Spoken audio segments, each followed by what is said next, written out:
അപ്പം നമുക്ക് ഇന്ന് ഉച്ചയ്ക്ക് വളരെ സ്പെഷ്യൽ ആയിട്ടുള്ള ഒരു ഫുഡാണ് ഉണ്ടാക്കാൻ പോകുന്നത്. അതിനായിട്ട് ദാണ്ട വീണ്ടും ഞാൻ വന്നിട്ടുണ്ട്. അപ്പം നമുക്ക് ആദ്യം ഇത് ചതയ്ക്കാം. ഏട്ടമ്മ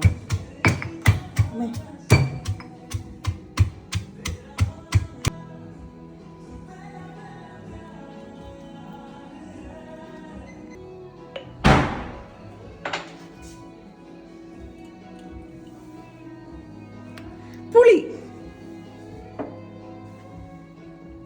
സ്പെഷ്യൽ നമ്മൾ കാണിക്കാൻ പോകുന്ന വൈറലായ നമ്മുടെ സ്വന്തം മീൻകറി, തലേ ദിവസത്തെ മീൻകറി.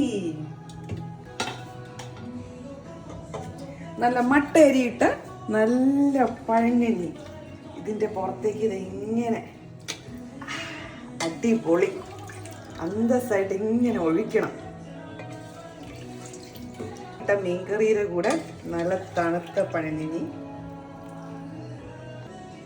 എന്നിട്ട് ഈ കല്ലൊക്കെ ഇങ്ങനെ വടിച്ച് എന്നിട്ട് ഈ കല്ലിൽ നല്ല ഉള്ളിയും പച്ചമുളകും പുളിയൊക്കെ ഇട്ട സാധനം ഇങ്ങനെ വെതറി ഇടുക. അറിയാവോ, ഇതാണ് നമ്മുടെ അങ്കമാലി മാങ്ങാക്കറി. ഇന്നലത്തെ അങ്കമാലി മാങ്ങാക്കറി ബാക്കി ഇത്ര ഉണ്ടായിരുന്നു. അപ്പൊ അങ്കമാലി മാങ്ങാക്കറി നമ്മൾ ഇതിലേക്ക് ഇങ്ങനെ വതറും. മിൽമ, അതായത് മിൽക്കി തൈര്, നല്ല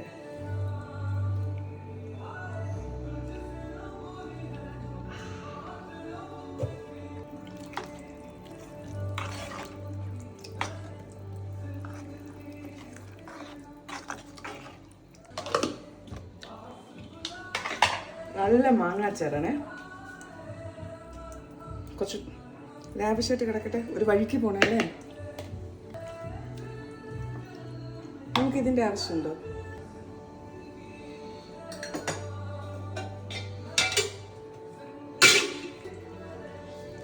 എന്നിട്ട് ഇങ്ങോട്ട് ഇത് കാണിക്ക്. നല്ല ഇങ്ങനെ കുഴച്ച് അപ്പൊ നിങ്ങൾ വിചാരിക്കുക എന്റെ തടിയുടെ രഹസ്യം പഴങ്കഞ്ഞിയാണെന്ന്.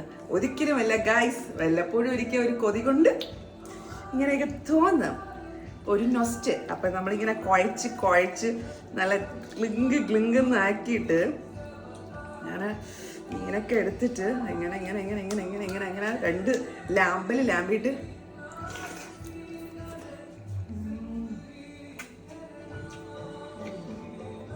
അന്തസ് ഒരു രക്ഷയില്ല.